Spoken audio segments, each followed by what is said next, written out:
Rupert Murdoch and Fox News this week resolved their high-profile defamation lawsuit brought against them by Dominion, the election company that received intense criticism from the right and was targeted by accusations of perpetrating election fraud.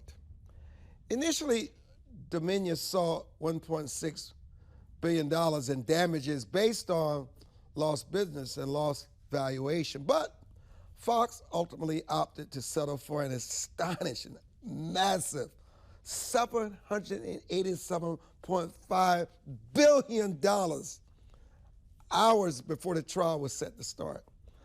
This sum is particularly remarkable given Dominion's modest valuation of $30 million. You know, defamation suits are typically difficult to pursue and often get dismissed. However, the evidence presented in this case must have been so overwhelming and compelling that Rupert Murdoch and his son Lachlan decided they had little or no choice but to cut their losses and avoid a trial. I mean, Bruce Fein, it's just so massive, but the fact that you, as the #1 media company in America, cable company, could perpetrate a story knowing that it was absolutely false. And they acknowledged that in the settlement agreement, that they didn't have to apologize, but they acknowledged that they were publishing falsehoods. The primary one, that the Dominion voting machines were counting Trump votes as Biden votes, which there's not a crumb of evidence that that has ever happened. But there are related misrepresentations as well. And I believe, because much of the evidence that would have been adduced at trial was already released during the discovery phase, which is not confidential absent a protective order, which was very limited in this particular case. But the most damning evidence was the communications at the highest levels, that they had to continue to represent these falsehoods because they were losing audience to Newsmax and One America News, which indicates this was not about truthfulness, it's about keeping the ratings high. On the other hand, I can say that despite all of these disclosures of discovery, it's not true that the news viewers of Fox have dwindled. Its stock price did not fall. It didn't fall appreciably even after the settlement. I believe the greatest vulnerability now is they have a companion suit brought by Smartmatic, basically alleging the same things, that they were accusing Smartmatic voting machines as have being used to count Trump votes as Biden votes, and their case is seeking $2 billion. But the whole purpose of the settlement of Dominion could go out the window if they have to try the same case to Smartmatic. That means Smartmatic is in the catbird seat, and they can almost call the shots as to how much they're going to demand in order to settle this case. So I think this is just the first chapter in a long chapter of settling many of the lawsuits that have stemmed from Fox Broadcasting's about the alleged fraudulent election. You know, Scott, here's the deeper question for me. There's this appearance that their audience, their loyal followers, were calling the shots. And they cared more about putting out a narrative that their listeners wanted than the truth. So will Fox listeners now realize that this was a fraud? It was not even true? Probably not, because that audience doesn't care, and that audience is so loyal to wanting to hear and listen to what they want to hear and listen, and Fox is more than willing to give that to them. It raises the question as to whether Fox News is an entertainment company serving a narrow but large audience, a narrow interest of a large audience, or do they still want to be considered an independent voice for news, and that they are just reporting? The other thing that killed Fox in this case were the judge's rulings. The judge ruled that they could not contest that what they were putting out repeatedly was false, which meant that all they had to do was show actual malice before a jury, and that they could not contest that what they were putting out was falsity, that it wasn't reporting, it was false narrative. An $800 million settlement before taking it to trial, and I mean on the eve. They picked a jury in this case, and then they settled. I got to tell you, that's a huge admission And does the business model change for Fox? Probably not, because the shareholders' lawsuit that's pending, there may be more in regard to whether the devaluation, this caused a devaluation of their stock shares. According to Bruce and other reports, it hasn't at this point. And so the Murdochs have a history of settling cases like this and kind of moving forward, and the public kind of blinks their eye and moves forward as well. But the broader narrative here is really damaging and a big part of what's wrong with our democracy right now. And I think the FCC and other media companies have to take a deeper look now at what we've allowed to be created called Fox News. Let me put my broadcast ownership hat on and speak as a businessman, Bruce. If I had to contend with this case, the first thing I would ask myself is, what will my insurance cover? My insurance company would probably say, Mr. Williams, we will cover 500. Well, you're insured for 500 million, $500 million, which means the other 287 million I would have to pay. And so I would say, given the lawyers, the publicity, the fact of what the facts are, I'm going to walk away, and I'm only out of pocket for $287 million. And you know what? I'm so sorry, because I see my other guests on the screen, and I'm seeing her for the first time. Emily, how are you? I'm doing well. My apologies. This is not a boys club, so please, it's not. But how do you respond to the business hat, how much they were actually insured for versus what they actually paid versus what it would have cost them going forward with this lawsuit? Well, it's an interesting case, and I think you actually brought up a good point. Is this settlement an admission of guilt in a way? And if you look at Fox's public statement following this, they're clearly leading it on the judge, saying the judge found that, Fox reported negative statements. The blame is not centered. However, with this much money, the organization isn't going to pay this much money if there isn't some kind of culpability involved. And in terms of finances, Fox is going to take a hit, but I'm confident that they will do okay. And like you said, they have a loyal base that I don't think is going to be shocked by this or necessarily concerned by this. It's not going to deter them. So I think the finances are huge and powerful, and it's definitely an indicator that they're not innocent. But I'm not too worried about Fox's future prospects, to be honest. Here's what I'm worried about, Bruce Fein, is there is so much distrust in media across the board. The fourth estate is really the fourth branch of government, as far as I'm concerned. And it is our responsibility to hold elected officials and accountable and make them responsible. But if we begin to lose what credibility and integrity that we have left, especially someone as gigantic as Fox, I mean, do they believe that all media is the same? And what does that happen to the role of the media in this country? Well, I think those are wonderful observations, Armstrong. And I think you're correct. The initial idea behind freedom of the press in the First Amendment was that the media would be providing organized scrutiny of government. They would do the vetting, they would do the fact-checking. They basically were an intermediary, supposed to be a neutral intermediary between the government and the people. But that's kind of fallen by the wayside, in part because of the soaring growth of social media. And the large First Amendment protections that have grown up around freedom of the press may well be eroded when the courts and the judges look and say, hey, Fox isn't any different than social media or chat sites or anything else. Why do they deserve this so-called actual malice test that Scott referred to under the New York Times versus Sullivan decision, if they're no different than anybody else who can get on the internet and say whatever they want without any screening, without any vetting, without any so-called quality control?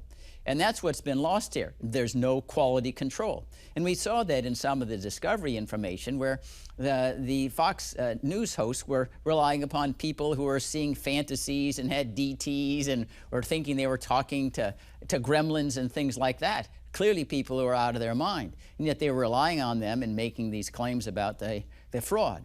I would say, however, that this settlement should not be viewed in isolation. One of the risks that Fox is going to incur is other companies or people who have defamation claims can say, wow, now Fox has got their reputation tarnished. Even judges know you don't settle for $780 million unless you did something wrong. And it may invite even more copycat suits like Smartmatic, which could keep it in jeopardy for some period of time. So I wouldn't view as this one-shot payment as the end of the story here. Scott, what about the potential implications of the lawsuit on the future of the media, free speech in the United States? Because really, Scott, the Fourth Estate is on trial. We were on trial, whether we want to admit that or not.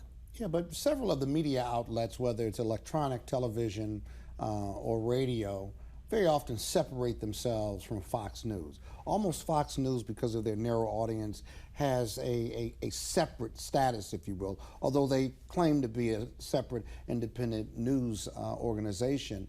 That issue has been raised into question, and by this settlement may be confirmed in the minds of what we already knew or what we already thought. I think that the Republican Party that has used Fox News as a voice for its grievances and its allegations and this audience of conservatives who listen to what they want to hear, I think they're going to stay in that space.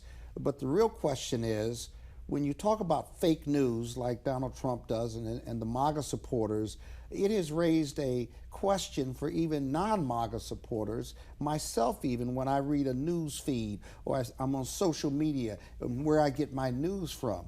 Can I believe that or can I not believe that? That's the real danger and the negative impact on this, because reasonable people like me, even lawyers or non-lawyers, they question the source, but also, is it believable or not? I need 2 or 3 confirmations to believe it now. Emily, Bruce, Scott, we'll be back. I'm Armstrong Williams. Don't go away.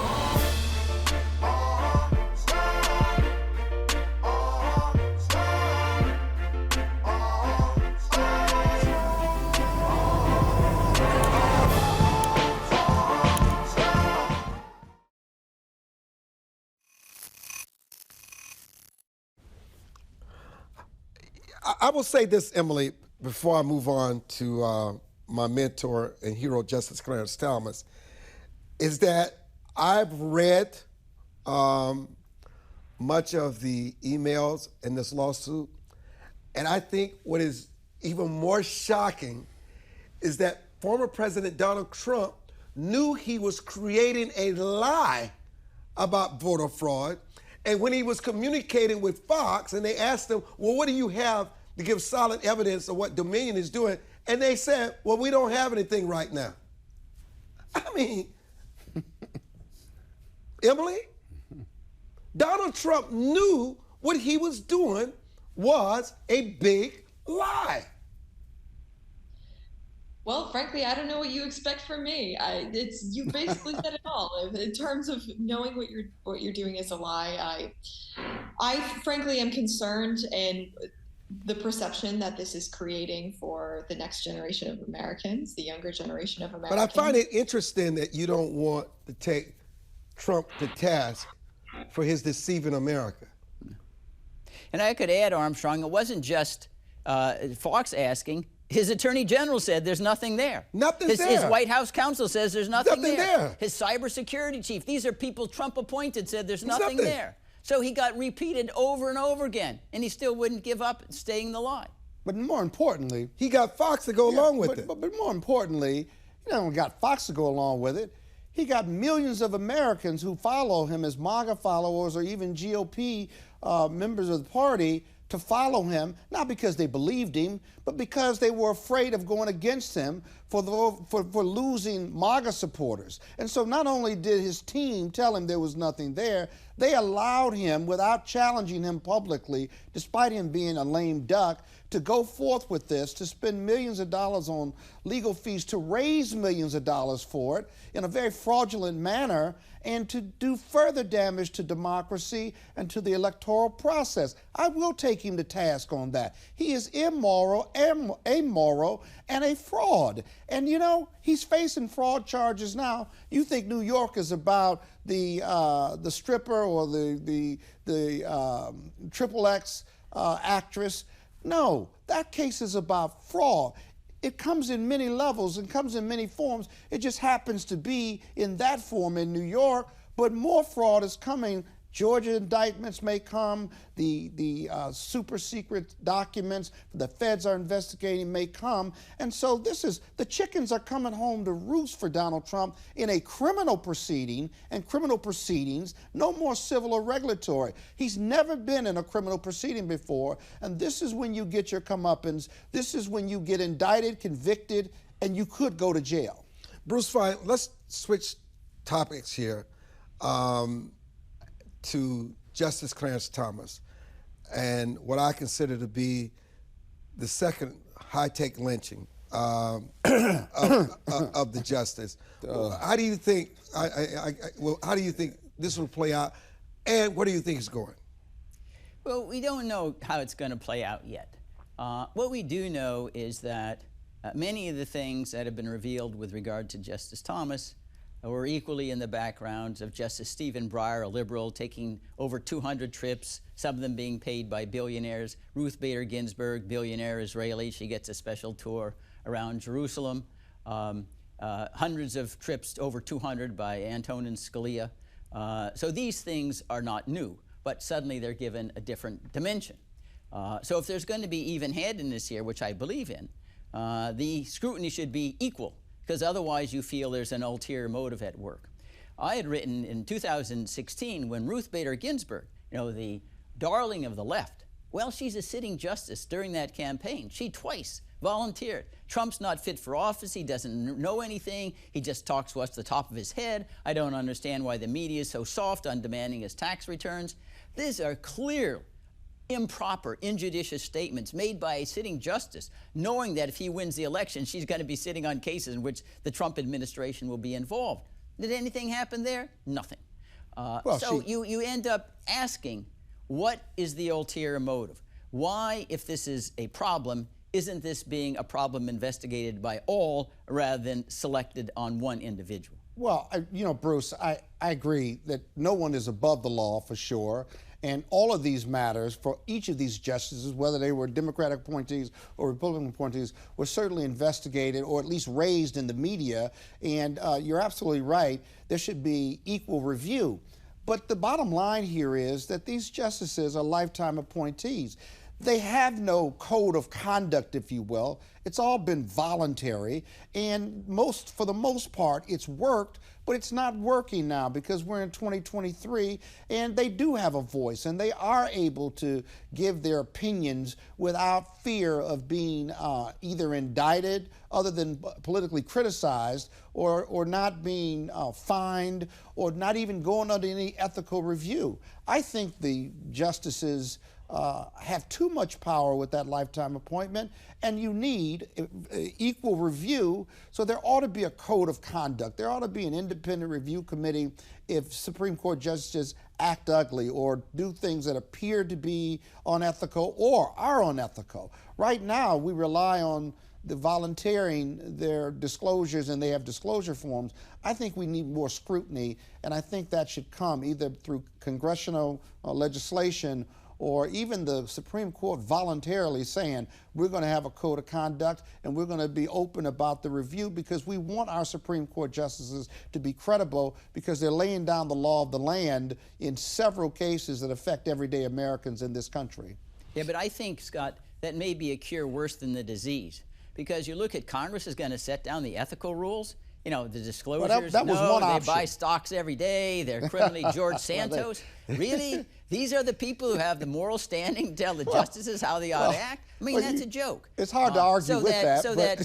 And Bruce, remind us, wait a minute, remind us Nancy Pelosi's position on banning the members from engaging in stock trading. What was her quote? She said, no, this is a free capitalist country, and they have a right to make profits in the market like everybody else. But not with inside information. Nancy Pelosi killed that, even at the time that the Stock Act, which is limited to simply disclosing your stock transactions, had been violated like 150 times in the previous 6 or 7 weeks. Yeah, and but so, Bruce, let's be clear. The Congress is going to write the ethics rules? I said, that just is ridiculous. You find somebody to write the ethics rule. That's the smaller part of the bigger picture here. You find somebody legitimate to do that. But in regard to the Nancy Pelosi, she's right. This is a capitalistic country, and these members ought to be able to buy and sell stocks inside and make a trading, Scott. Hold on. With the exception that you cannot, like any other American, you cannot do that with inside information. So as an elected official or committee member, if you have inside information, you cannot use that in order to buy and sell or profit. And that's the law. So you don't need to change the law or change anything about what Pelosi said. It just needs to be enforced. And congressmen and senators need to stop acting badly with this. A few are going to jail or have gone to jail. They need to act responsibly. So there's nothing wrong with what Nancy Pelosi Wait a minute, Bruce, let me get Emily in the conversation. Come on now. Emily, your thoughts? Well, I'm in agreement that something needs to change, because the way that we're looking at it is one of the second largest kind of attacks to the credibility of the Supreme Court that we've seen recently. I mean, less than a year ago, we had the Dobbs leak that shifted the American mentality about our Supreme Court. And yes, I think that Supreme Court justices are people and deserve to participate in the American dream to the extent that it is ethical. But what we need to do are to have limitations in a code, even if it's internally generated, to help maintain the respect and the integrity of the court that is the foundation of the American system, the American way. Hey, Bruce, have the ABA do it. They review judges in regard to once they get appointed. What about the ABA? Well, the ABA used to do that. I know they weren't selected when I was at the Justice Department because they were very biased, and they gave nominees like Richard Posner like a flunking grade because he didn't prosecute traffic accidents. So the ABA was stacked with liberals. You remember the big dispute over Robert H. Nothing wrong with liberals. But that's a private group. A private group is not accountable to the American people. And the ABA has their own biases. So that's not acceptable. Put together a bipartisan committee then of the ABA then. You can fix all these complaints you've got. Now, I haven't heard you come up with a solution. What would your solution be? But Scott, you don't understand this principle. If you have a problem and the cure is worse than the disease, you got to live with the disease. Not because it's perfect, because all the alternatives are even worse. Do something. That's what Winston Churchill said about democracy. But you got to do something about it, Bruce. So we got to live with the integrity of the justices. We vet them during confirmation hearings, and then their lives speak for themselves. We rely on them to act correctly or ethically, but they don't always do so. I know we're about to lose you, and we'll always appreciate your being on with us, but I do want to raise this topic with you before saying goodbye. Is AI more intelligent than human beings? Don't know enough about it yet. It's certainly taken a jump in the last 10 plus years, more so than the developers of AI. I mean, you can clone your voice now and call someone and they think it's you, even your parents, if you will. I don't think it's more intelligent because it's with the technology and the technologists behind it are the ones that are defining it, if you will. But we don't know enough about it. What I fear with AI is that it grows on its own, or it grows beyond our comprehension because of our own intellect. You know, we only use a small portion of our brain. AI, we create it. It's unlimited, or it has the potential to be unlimited, and then you start to think about science fiction movies where the machines are running the human beings. But it's also spreading propaganda now. It's information. But yes, that absolutely. Yeah, but the people behind AI spreading it is the real problem. social media and the internet needs to be regulated. And I know Bruce doesn't want the federal legislature to do it, but something's got to be done because people are dying and people are being bullied, and there's just too much negativity with this First Amendment that we embrace in Facebook and Google and all the other high-tech companies. They've got to be more regulated. I'm a Democrat. I know you're not surprised at that, but something's got to be done to save humanity. Are you surprised I'm free? I'm neither. Someday you'll join the free club. Okay. I'm a business Democrat. I might one day. Yeah, we want you. Thank you for joining us. Tommy you. Traylen is going to join us when we come back. Interesting how the laws in the UK work, especially gun laws and crime laws versus what happens in the United States. It'll be interesting in hearing Emily talk more about Chat GP and all these other social media issues when we return on this Saturday edition of the Armstrong-Williams Show. That was good. Thanks.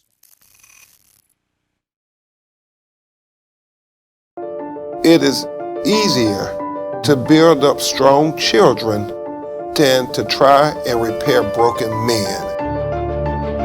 The streets are plagued with crime, violence. There's a lot of poverty, and it's all a result of lack of education that's happening in our schools. So it really is a crisis. We come from very different political perspectives, but we've come to the same conclusion, and that is there is a crisis in the classroom. Children are being deprived of quality of life because they're being deprived of a good education. We must solve this problem. It's incumbent upon all of us to join hands together to get this done. We can't afford to wait one more day before we address these issues, because every day we lose another child. Let's stop the politicking. Let's stop the games. Let's really do something to give these kids a real chance at life and being a part of that American dream. We need accountability for funding. Many of the districts where you're seeing very low test scores, students graduating with very low literacy and math comprehension rates, they are receiving a lot of funding. So where is the money going where our kids aren't being adequately educated? If you believe every child is deserving of a quality education, please go to educationjusticefoundation.com.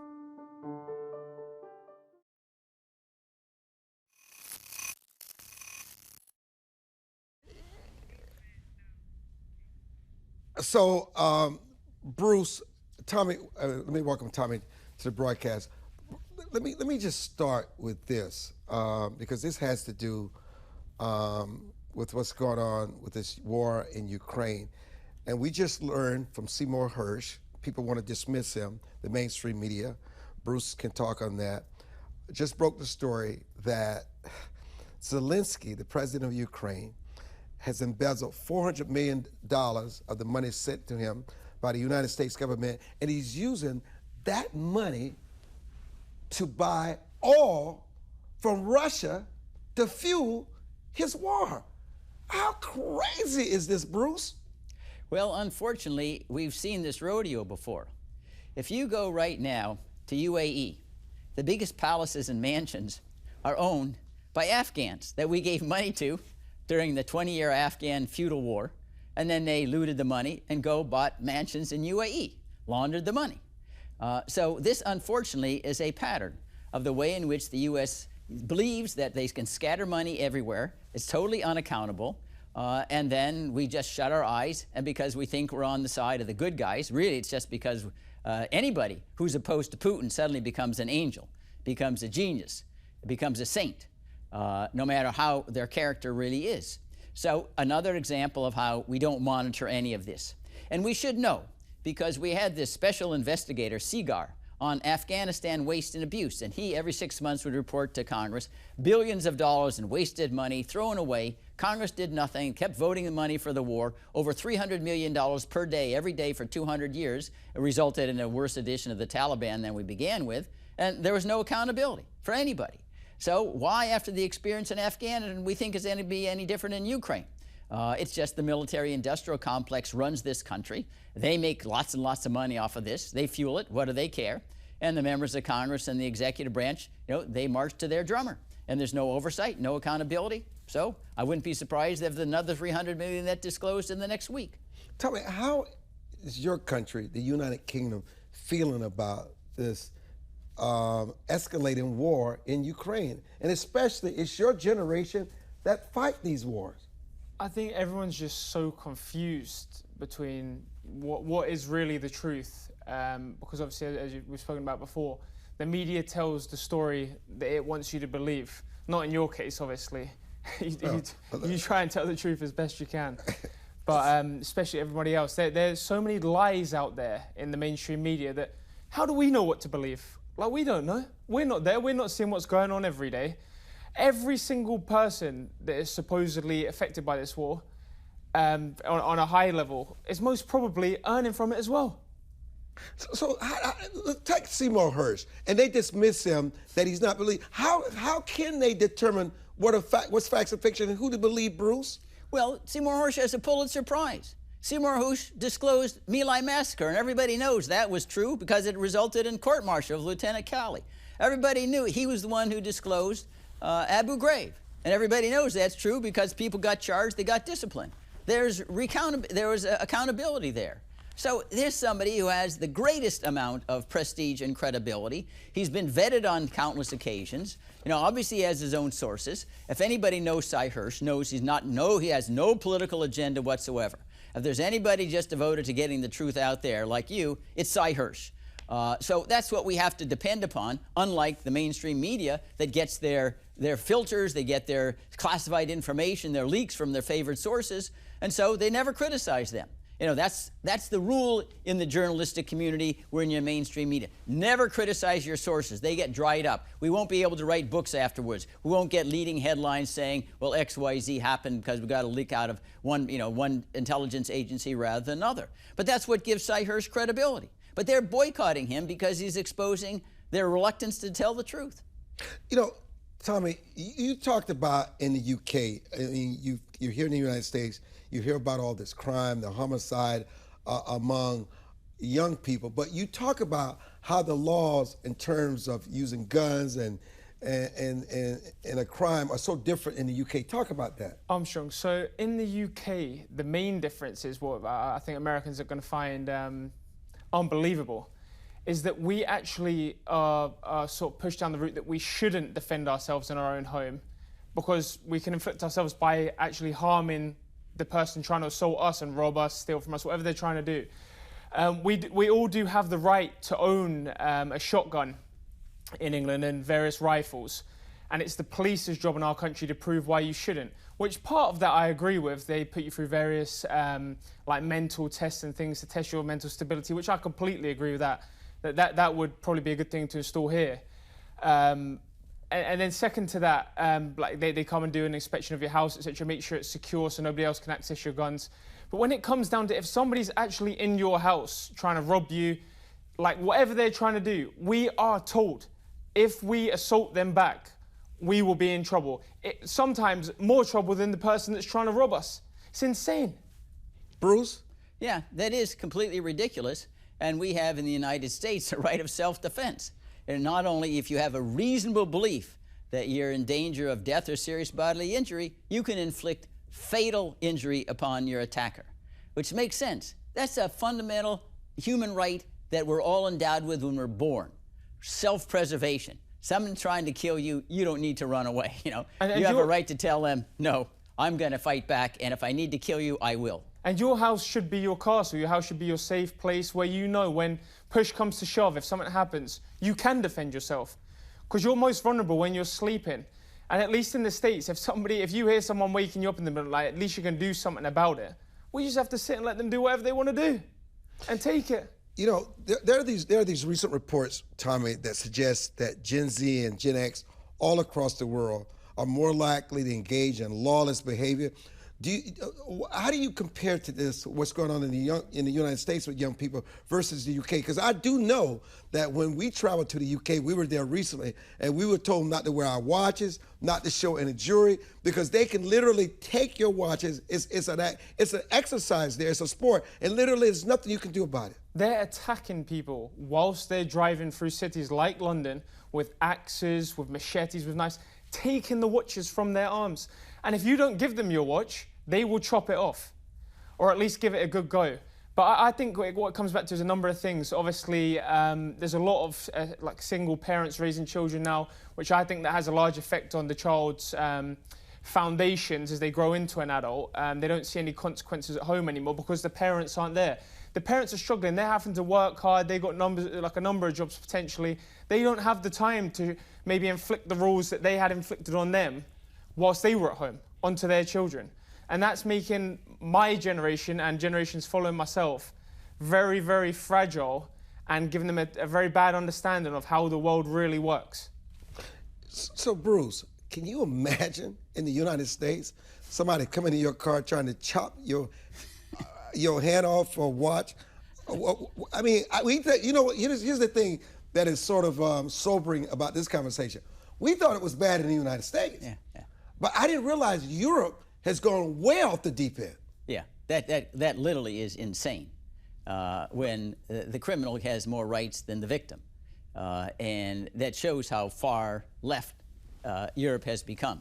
Well, I don't care whether they call them conservative or not, because you've got a conservative government that's purportedly running Great Britain as we speak, and a conservative parliament. Why are you keeping these laws intact? But I do think that the underlying point that you're suggesting, Armstrong, and the guest, is we need parenting again. When I was growing up, I knew my mom was going to be home anytime that I came there. And sometimes I had little stumbles or whatever. She's there, and my dad, okay, you need to correct X, Y, Z. They exert even a silent discipline. Just being there. They're in the home. That doesn't exist. We got all atomized families. And so the kids are like the Lord of the Flies, you know? They got no leadership, they got no moral foundations. They do whatever they want. And then they get prestige within their group, because when you're really young, you're viewed as a hero if you go pilfer something or you'll beat somebody up. Hey, that makes you some kind of a great, strong man. And we got to get back to having real families that spend time with kids. But if you don't want to spend time with your kids, you know what? You shouldn't have any. It's a number of things, though, Bruce. I completely agree with what you're saying. It's a number of things. Also, the music that these kids are listening to, the games they're playing, the things that are put on television, it's all influencing their minds. And they, like you just said, they believe by playing up, by misbehaving in these classes, when they're at home, whenever, they believe that is cool. They seriously believe that that's going to get them somewhere because, like I said, they have no consequences. And they're being raised to not be able to deal with consequences. You know, Bruce, I want to come back with what little time we have left with the war in Ukraine. I saw an article on the front page of the Washington Post where it indicated that Putin felt that Biden was insisting on a regime change in Russia, and all along they were looking for someone like Zelensky in Ukraine to carry out this proxy war because of America's bigger agenda, and which is why many of our European allies don't support us through this escalation of this war. And the Pentagon leak only re-emphasized the agenda of this administration. Actually, Bruce, Biden has said it publicly. Yeah. He wanted a regime change. Yeah, Biden has said it. He said, well, a slip of the tongue, but we know that's what he believes. And before Nord Stream 1 and 2 were blown up, Biden said openly, if Russia attacks Ukraine, Nord Stream 1 and 2 are going to be blown up. And they were. And when they were blown up, his Secretary of State said, this is wonderful for the United States. The only country in the world who celebrated the blowing up of Nord Stream 1 and 2 was the United States. So I think that this has been the agenda of Joe Biden from the beginning, of his team. We think we can destroy Putin. I think it's just for the sake of destroying Putin. So then Joe Biden gets some kind of page in history. I presided over the ouster of this evil man who's been indicted by the International Criminal Court. He has no idea what's the exit strategy. Who do they know is going to replace Putin is not worse. You know, Putin replaced, Yeltsin was inept, but then we ended up with Putin. We could end up with a Joe Stalin again or a Lenin. So the fact is that this is simply a power play for giving glory to Joe Biden. You know, tell me, what role do you think the social media platforms play in promoting lawlessness and this antisocial behavior?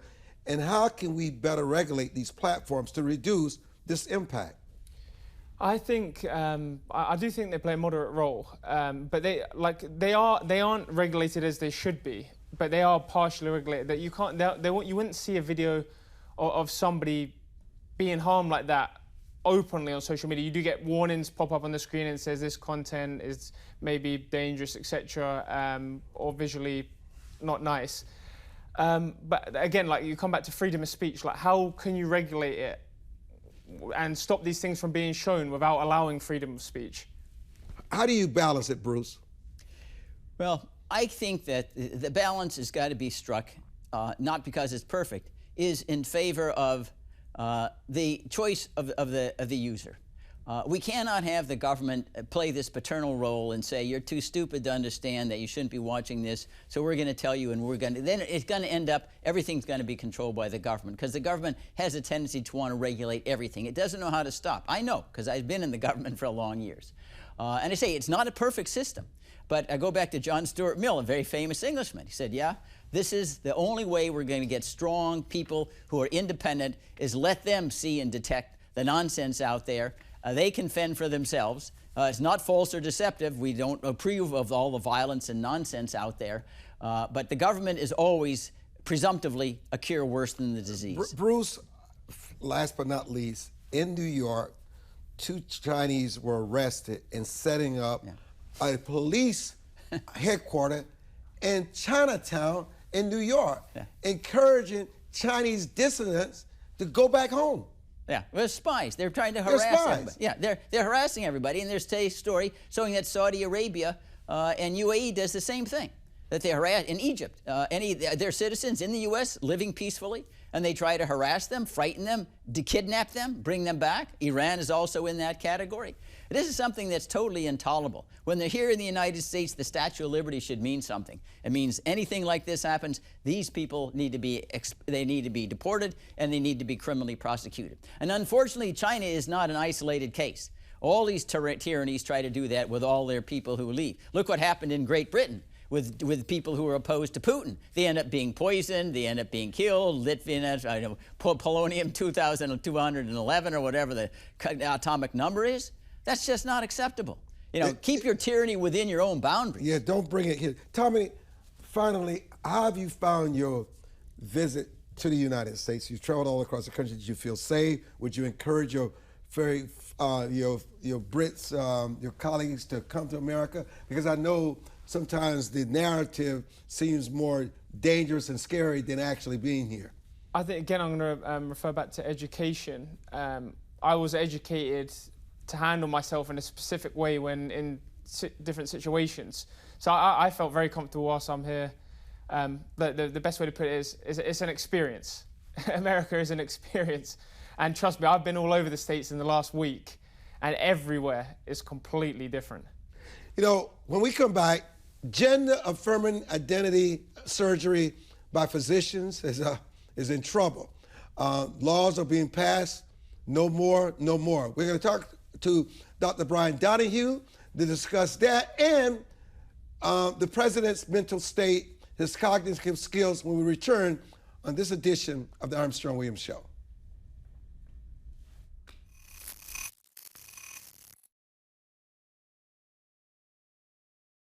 As a home buyer, you need a lender who cares about your home ownership dreams. United Security Financial has been helping families secure their dream homes for 30 years. We're a national fair practice lender that provides affordable mortgages and low down payment programs to eligible home buyers. To learn how United Security Financial can help you secure your dream home, call 1-800-373-4186.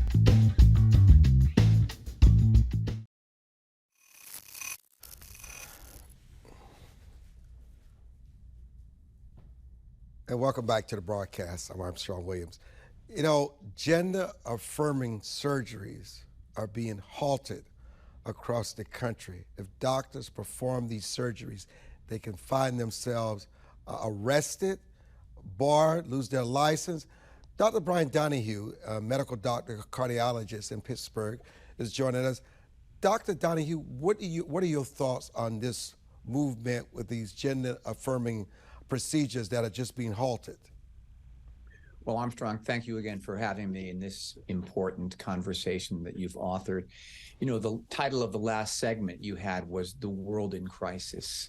What better metaphor can we think of for the extent to which the world's thought is just entirely coming undone than to attempt to change people's gender. So we know from the scripture that you're born male or female. And the interesting part of that sentence is then there's a period.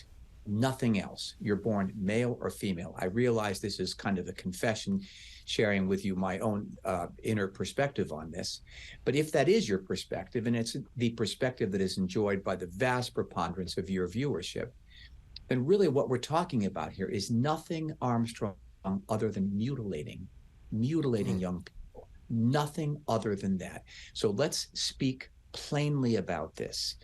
Journalism along the lines that you have offered over all the years has been at the head of the spear on this, pointing out that oftentimes the individuals who undergo these operations are not able to provide consent. They couldn't vote. They couldn't order beer at a bar, yet they're able in their adolescence and in some states without the knowledge or consent of their parents to undertake these horrific procedures. People are quick to say not to worry, this hormone therapy is reversible. This isn't the case. And certainly the surgical therapy is not reversible. So let's just remind ourselves that we don't allow young people to consent to any medical procedure without their guardian or parent, period. So how is it that we've carved all this out? And I think that as people are becoming more and more aware of this, and by the way, this is occurring at the leading centers in the country, and it's part of what you were just talking about with your prior two guests. As we spin further and further to the left, what we see just leaves us more and more aghast. You know, we have Nancy Pelosi, Jim Clyburn, Mitch McConnell, Donald Trump, just so many, Joe Biden, so many people who run in America today are in their 80s or soon will be in their 80s. What about not only, and Dianne Feinstein, who's 89 years old, who has not been back to the Senate in months? And what about the cognitive condition of our leaders, and especially the president? It seems like everybody's impacted.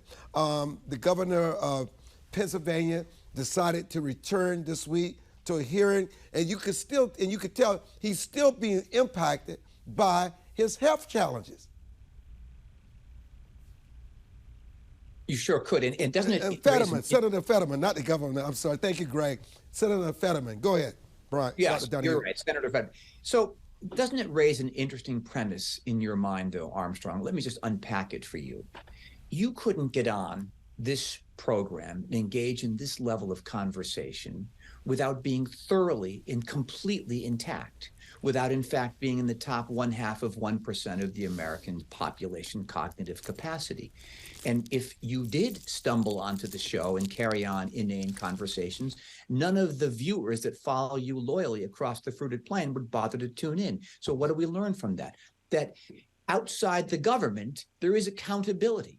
If I'm not the very best at what I do, this clinic will not be full of patients seeking cardiovascular care. So for all of us, there's the gravity of accountability, save for those of us in government. So whatever we do, if we spend too much money in the government, not to worry. We can tax people to greater advantage.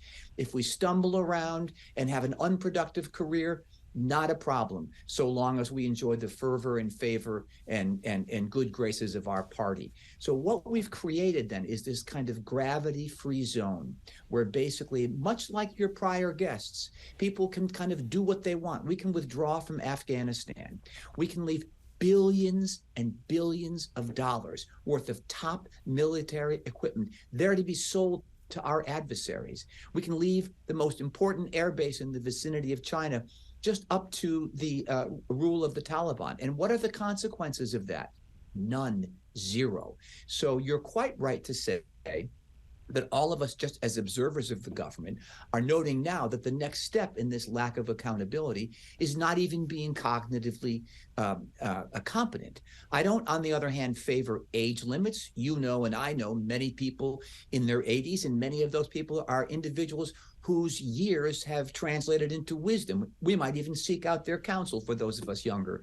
But on the other hand, it is a perfectly reasonable thing to ask our public servants to submit to cognitive capacity studies. These are now formulated, if I may say so, developed here in Pittsburgh, primarily for the use of athletic teams in terms of making sure that people can go back on the playing field after head trauma. But nonetheless, these are uniformly applicable tests of cognitive capacity. And should our older citizens that are in public service be asked to subject themselves?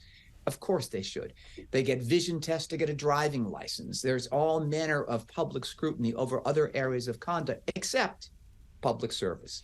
You know, I just read the story about LASIK surgery and how it's not as trumped up to what people thought that it was. And 10 to 30% of the people that decide this surgery have migraines, double eye vision that is not being talked about, but it's been being talked about now. What is your perspective on this LASIK surgery, Dr. Donohue?